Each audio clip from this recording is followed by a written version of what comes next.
안녕하세요. 교원대학교 학생 여러분. 응용윤리 중간고사 기간 이후 이제 후반기 강의 이렇게 온라인으로 만나게 되었습니다. 교육 실습 열심히 참가하시면서 이렇게 틈틈이 남는 시간에 학기 중에 들어야 되는 여러 가지 과목들 공부하시느라 어려움이 많을 것 같습니다. 그래도 최대한 우리가 이런 온라인 방식으로라도 응용윤리에 대해서 잘 학습할 수 있는 그런 시간이 되었으면 좋겠습니다.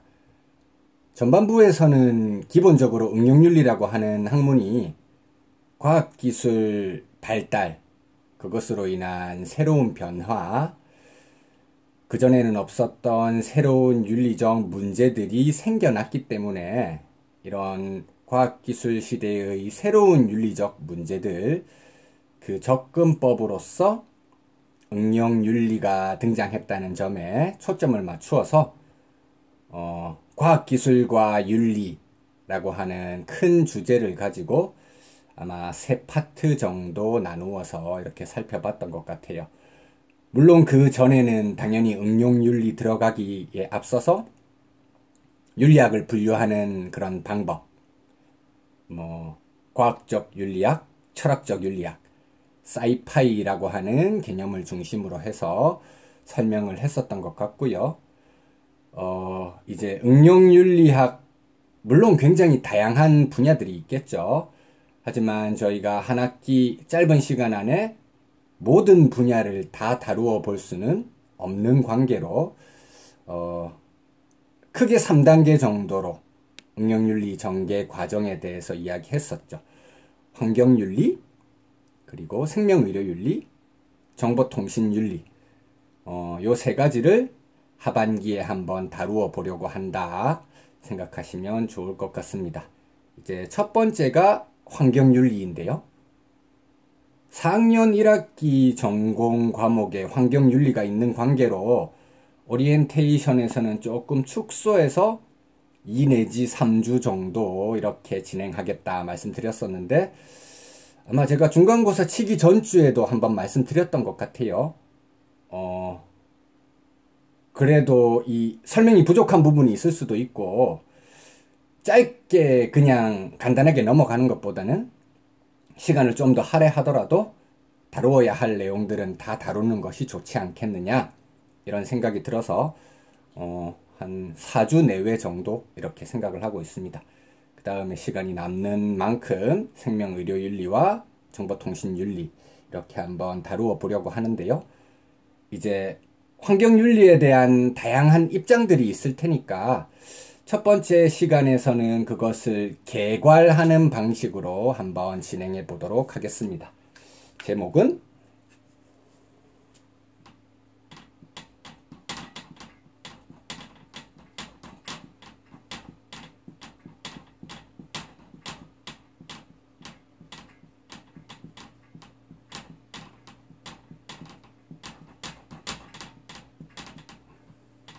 환경 문제 해결의 접근법이다, 이렇게 썼습니다. 환경 문제, 지금 우리는 환경 윤리에 대해서 이야기하고 있지만 모든 사람들이 어떤 문제가 생겼을 때 그것을 해결하고자 하는 것을 윤리적인 방법에서 시도하진 않겠죠. 더 빠르고 가장 먼저 생각할 수 있는 다양한 방법들이 있을 것 같습니다. 과학기술 발달로 새로운 문제인 환경 문제라고 하는 게 생겨났을 때 이것을 해결하기 위해 어떤 방식을 우리가 한번 모색해 볼 수 있을까? 그때 제일 처음 사람들이 생각했던 것도 과학기술로 인한 새로운 문제이니까 과학기술로 또 다른 해결책을 찾을 수 있지 않을까? 그래서 환경 문제 해결에 있어서 첫 번째 해결의 접근법은 바로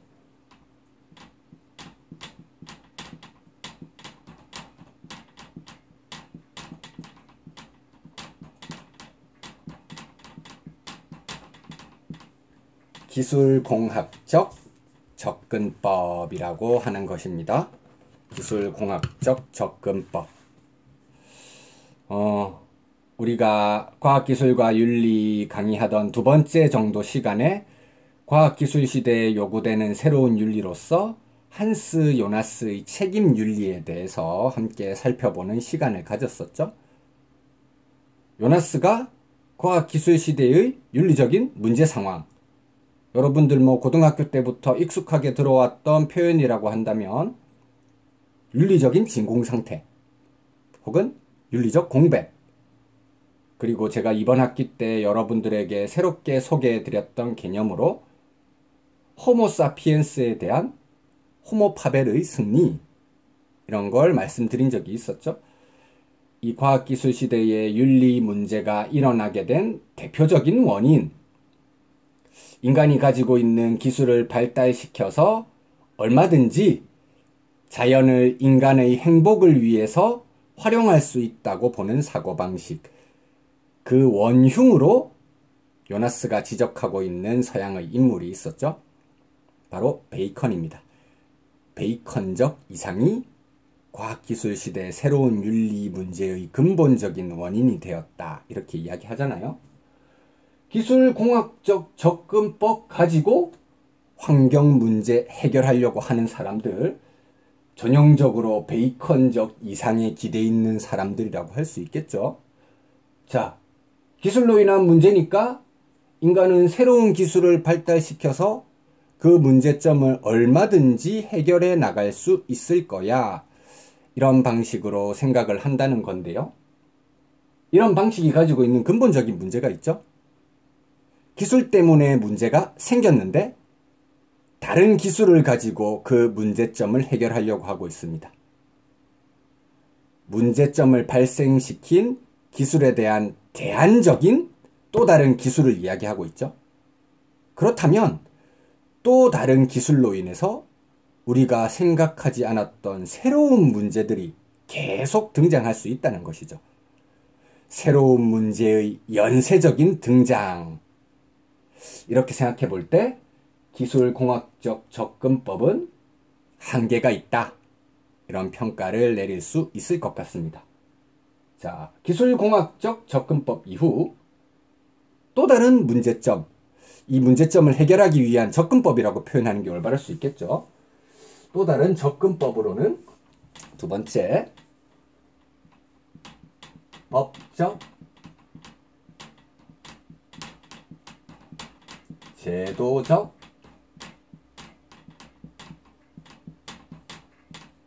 접근법이라고 하는 것이 있습니다. 법적, 제도적 접근법.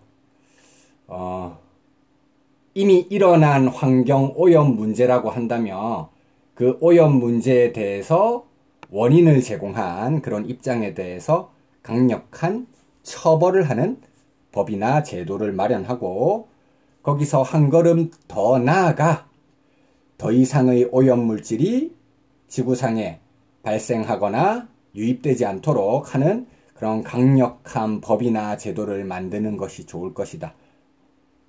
법이나 제도라고 하는 건 기본적으로 구속력을 가지고 있잖아요. 그렇기 때문에 환경 오염을 막을 수 있는 구속력 있는 장치로서 법적, 제도적 접근법을 우리가 심각하게 고려해 볼 필요가 있다, 이렇게 주장하는 입장 또한 있습니다.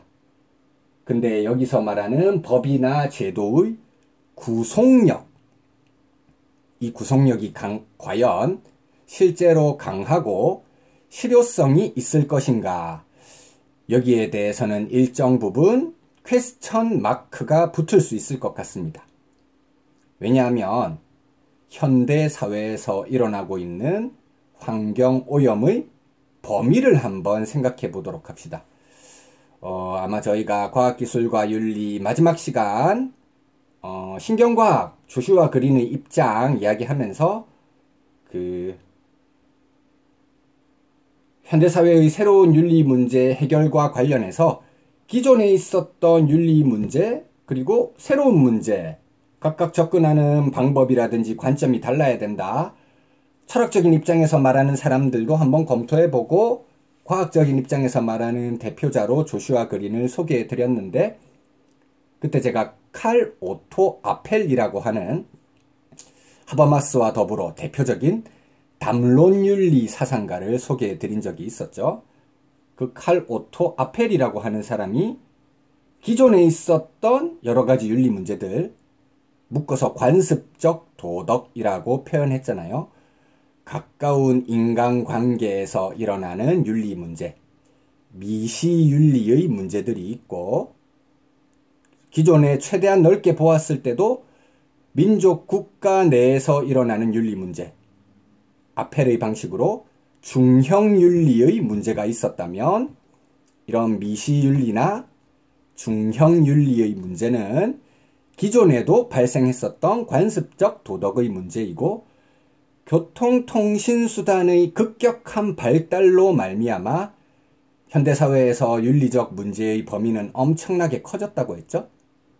미시윤리나 중형윤리와 구분되는 거시윤리의 문제들이 발생하고 있다. 이런 방식으로 생각해 보자면 환경 문제 역시 전 지구를 그 배경으로 해가지고 일어나고 있는 양상입니다. 지구온난화가 대표적인 현상이라고 할 수 있겠죠. 아마 저희가 오리엔테이션 때 지구온난화는 끝났다. 이제 지구 열대야가 시작했다. 이런 무서운 경고를 소개해 드린 적도 있었던 것 같은데, 전 지구적으로 일어나는 환경 문제, 이 법이나 제도라고 하는 것이 가지고 있는 한계 중에 국가라고 하는 경계를 넘어서면 엄격한 구속력을 가지기가 굉장히 어렵다는 그런 문제가 있습니다. 그리고 설사 일정 부분 구속력이 있다고 하더라도 오염자 부담 원칙에 따라서 우리는 개발 더 할래. 대신에 어겼으니까 그거에 따른 벌금이라든지 과태료 우리가 얼마든지 낼게. 선진국이나 선진국의 반열에 새롭게 들어서려고 하고 있는 그런 여러 나라들이 이런 방식의 태도를 취한다고 하면 우리가 또 다른 구속력, 더 강한 구속력을 가지는 새로운 법이나 제도를 만들 수도 없는 것이잖아요. 그래서 법적, 제도적 접근법은 지금 현재 환경 문제가 전 지구적으로 일어나고 있는 특징을 감안할 때 이 법이나 제도의 구속력, 실효성에 있어서 여전히 한계점을 가지고 있다. 우리는 그렇게 평가할 수 있는 겁니다. 그래서 기술공학적 접근법이나 법적, 제도적 접근법만 가지고는 부족하고, 이제 세 번째, 가치관적 접근법. 가치관적 접근법이라고 하는 것이 등장하고요. 우리는 흔히 이런 접근법을 환경철학이다. 환경철학이다. 이렇게 이야기합니다. 환경윤리라든지 생태철학이라든지 다 환경철학이라고 하는 가치관적 접근법 안에 포괄될 수 있는 겁니다. 근데 이 환경철학, 가치관적 접근법이라고 하는 것이 처음부터 정교하고 이론적인 형태로 전개되어 나간 것은 아니었었거든요. 기술공학적 접근법이나 법적, 제도적 접근법만 가지고는 한계가 있으니까 뭔가 인간이 가지고 있는 사고방식의 전환이 필요하다. 이런 생각을 하긴 했지만 처음부터 이론적인 접근이 바로 나온 건 아니기 때문에 환경윤리나 생태철학까지 나가기 이전에 이런 가치관적 접근법의 기초적인 모습으로서 동그라미 1 이렇게 한번 써볼게요. 인간 중심적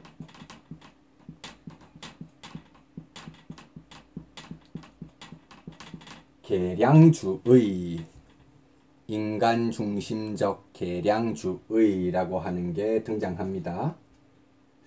아마 제가 조슈아 그린 소개해 드릴 때 현대사회의 새로운 도덕 문제를 상식 도덕의 비극이라고 표현을 했었고요.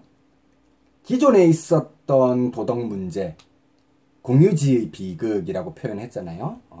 이 표현 자체는 게럿 하딘이라고 하는 사람의 논문 제목에서 따온 거라고 했었죠. 하지만 조슈아 그린이 주장하는 건 게럿 하딘이 말하는 공유주의 비극과는 조금 다른 성격이다. 이런 방식으로 강의실에서 소개해드렸던 기억이 납니다. 요 인간 중심적 계량주의는 가렛 하딘이 공유주의 비극에서 이야기했던 가렛 하딘 자신의 입장, 이거를 잘 생각하시면 인간 중심적 계량주의가 비교적 쉽게 이해될 수 있습니다. 공유주의가 가지고 있는 문제는 누구의 것도 아니기 때문에 함부로 사용해서 결국 황폐화되었다. 이것이 핵심적인 포인트였죠.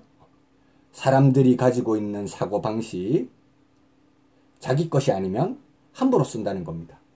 자, 그러면 함부로 하지 않기 위해서는 반대로 돌리면 되겠죠? 어떻게 하면 될까요? 그렇습니다. 자연의 곳곳을 사유화시키자는 겁니다. 사유화. 우리가 이런 걸 사유물이라고 하는 건 기본적으로 경제적인 요소가 있잖아요. 그래서 환경, 경제론의 입장이다. 이렇게 표현하기도 하거든요. 자신의 것, 자신의 소유물이라고 하면 함부로 써서는 안 된다는 생각을 하게 되기 때문에 자연 안에 있는 모든 장소들을 구획화해가지고 물론 당연히 전체적인 독점이 일어나서는 안 되겠죠. 뭐 정당한 분배의 논의라든지 이런 걸 따라서 사유화시킨다면 각자 소유권을 가지고 있는 사람들이 자신이 가지고 있는 부분에 대해서 황폐화되지 않도록 스스로 보호하는 노력을 할 것이다. 아이디어는 좋지만 이것도 실현하기는 굉장히 어렵겠죠. 이 자연이라고 하는 대상, 지금 아직 개척되지 않은 미지의 야생지도 있을 텐데요. 이런 것들을 누군가의 소유로 이렇게 정교하게 구획화하고 분배하는 기준을 마련한다. 전지구적 분배 기준 마련한다는 것 자체가 얼마나 어려운지 우리는 이미 알고 있는 일이잖아요. 그래서 이게 성공했다고 말하기보다는 자연을 바라본다거나 관리하는 방식에 대해서 우리가 생각하는 인식의 전환이 필요하다. 가치관의 전환이 필요하다 했을 때 첫 번째 등장했던 이런 기초적인 모습도 있다는 거 소개를 해드린 거고요. 그 다음 이제 우리가 익숙하게 잘 알고 있는 입장이 등장하게 되겠죠. 환경, 윤리학. 환경윤리학이라고 하는 것이 등장하게 되는 겁니다. 환경윤리학, 사상가에 따라서 구분하는 기준이 일부 다를 수는 있겠지만 환경윤리라고 하는 학문 분야 속에서 이제 도덕적 고려라든지 아니면 도덕적 지위를 가진다고 여겨지는 대상에 따라서 크게 4가지 정도 범위로 구분해 가지고 환경윤리의 논의들이 전개되고 있죠. 인간에서부터 이 존재의 범위가 점차 확장되어 나아가는 그런 구조를 가지고 있잖아요. 아마 여러분들 생활과 윤리 공부하면서 굉장히 익숙하게 접했었던 그런 내용들이 여기서 등장한다고 생각하시면 되겠습니다. 자, 인간 중심주의, 동물 중심주의,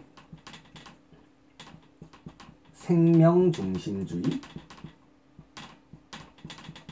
생태 중심주의, 이렇게 4가지 정도 입장이 환경윤리의 대표적인 입장이라고 말할 수 있겠습니다.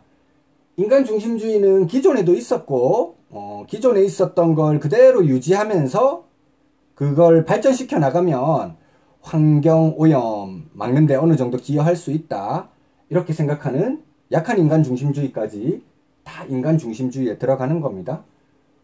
아마 이번 주에는 인간 중심주의 정도까지 우리가 살펴볼 수 있을 것 같은데요. 거기서 이제 한 단계 더 나아간 동물 중심주의에서 생태 중심주의까지의 입장, 인간 중심주의에서 벗어난 것이기 때문에 이 3가지 입장을 묶어서 탈인간 중심주의이다. 이렇게 표현하기도 하죠. 탈인간 중심주의이다. 인간 중심주의와 대비되는 3가지 입장을 탈인간 중심주의이다. 이렇게 생각하고요. 도덕적 지위를 가진다거나 도덕적 고려 대상이라고 여겨지는 그것의 범위에 있어서 하나의 개체를 중심으로 하느냐 아니면 전체 자연을 중심으로 하느냐 이것에 따라서도 크게 묶어볼 수 있을 것 같습니다. 아까는 가장 앞에 있는 인간 중심주의 하나와 뒤에 세 가지를 묶어서 탈인간 중심주의 이렇게 했다면 이번에는 인간 중심주의, 동물 중심주의, 생명 중심주의는 대체로 개체를 대상으로 한 논의를 펼쳐나가잖아요. 그래서 인간 중심주의에서부터 생명 중심주의까지는 개체주의이다. 이렇게 표현하고 생태 중심주의는 전일주의이다. 이렇게 표현하기도 하죠. 생태 중심주의가 가지고 있는 전일론적 성격에 대비할 때 인간 중심주의에서부터 생명 중심주의까지는 개체론의 성격을 가진다. 이렇게 생각할 수 있을 것 같습니다. 강의의 시간이 한정되어 있기 때문에 우리가 다루어 보려고 하는 사상가는 인간 중심주의. 여기서 우리가 강한 인간 중심주의 이야기하는 것이 환경윤리, 환경 문제 해결에 크게 기여할 수 있는 바는 없을 거라고 생각하기 때문에 약한 인간 중심주의 내지는 온건한 인간 중심주의의 대표자라고 할 수 있는 패스모어 정도 우리가 인간 중심주의에서 살펴보려고 합니다. 아마 바로 이번 주에 살펴볼 그런 사상가일 것 같습니다. 동물 중심주의에서는 가장 대표적인 입장, 두 사상가는 반드시 다루어 보고 넘어가야 되겠죠? 여러분들 머릿속에 언뜻 떠오르는 이름이 있을 겁니다. 동물 해방론, 동물 권리론, 이것을 각각 주장하고 있는 환경윤리 사상가들이죠. 그렇습니다. 피터 싱어와 톰 레건 정도는 살펴보는 것이 좋을 것 같고요. 생명 중심주의에서도 우리가 반드시 살펴봐야 되는 두 명의 입장 있겠죠. 생명 외경 사상 주장하는 슈바이처 있겠고요. 모든 생명체들이 목적론적 삶의 중심이라는 점을 강조하는 폴 테일러, 이 정도를 생명 중심주의에서 살펴보려고 합니다. 그리고 생태 중심주의 같은 경우는 대지윤리로 잘 알려져 있는 인물이죠. 대지윤리의 레오폴드 정도 살펴보려고 그렇게 생각하고 있습니다. 자, 환경윤리라고 하는 건 우리가 가지고 있는 가치관을 점진적으로 조금씩 오랜 시간이 걸리더라도 우리가 노력해서 바꾸어 나가자, 이렇게 생각하는 입장이거든요. 근데 가치관 바꾸는 게 너무 오랜 시간이 걸리고 근본적으로 바꾸는 게 실제로는 어려울 수 있다. 그래서 뭔가 우리가 가지고 있는 세계관 자체를 근본적으로 개혁하고 변혁하는 게 필요하다. 이렇게 주장하는 제3의 입장이 등장하게 되죠. 그걸 세 번째, 동그라미 3번, 급진, 생태, 철학. 급진, 생태, 철학이라고 표현해 보겠습니다. 크게는 세 가지 정도의 입장이 있는데요. 아마 여러분들이 가장 익숙하게 알고 있을 만한 입장은 바로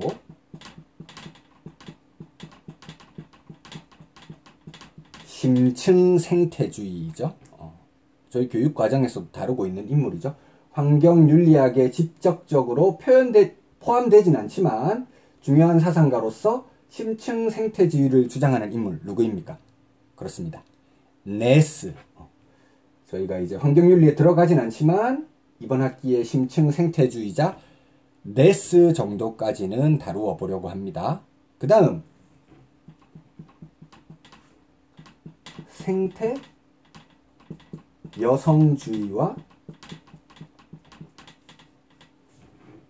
사회 생태주의라고 하는 것이 있습니다. 생태 여성주의와 사회 생태주의라고 하는 게 있는데요. 두 가지가 논의하는 방식이 유사합니다. 기존에 우리가 가지고 있던 사고방식 중에 지배하는 어떤 집단이 있고 지배당하는 어떤 집단, 피지배 집단이라고 할 수 있겠죠. 보다 강한 힘을 가지고 있는 이 지배 집단이 피지배 집단을 이용하고 억제하고 핍박하는 게 정당하다. 이런 식으로 생각하고 있던 사고방식이 자연스럽게 자연이라든지 환경에도 그대로 적용되었다는 것이죠. 이성을 가진 우월한 존재로서의 인간이 우리보다 약한 자연을 마음대로 이용하는 게 정당해. 이렇게 보는 사고방식, 기존에 있었던 잘못된 사고방식이 환경오염의 원인이 되었다고 보는 건데요. 생태 여성주의에서는 당연히 남성이 여성을 지배하고 억압해왔던 잘못된 사고방식이 인간에 의한 자연 지배에 영향을 주었다. 이렇게 이야기할 것이고요. 사회생태주의에서는 지배계급이 피지배계급을 핍박했던 이 잘못된 역사가 인간에 의한 자연 지배라고 하는 현대사회의 위기를 가지고 왔다. 이런 방식으로 서로 유사한 논의를 펼치고 있다 생각하시면 되겠고요. 교육과정 안에서 자세히 다루지는 않고 실제로 생태여성주의가 굉장히 예전 한 거의 10년 정도 전에 출제된 적은 있었어요. 근데 이 정도까지 뭐 출제를 하실 분이 있을까 생각되기 때문에 저희는 이번 학기에 심층 생태주의 이 정도까지만 다루는 것으로 하도록 하겠습니다. 그러면 잠시 쉬셨다가 본격적으로 이제 인간 중심주의 사상가 한번 이야기해 보도록 하겠습니다.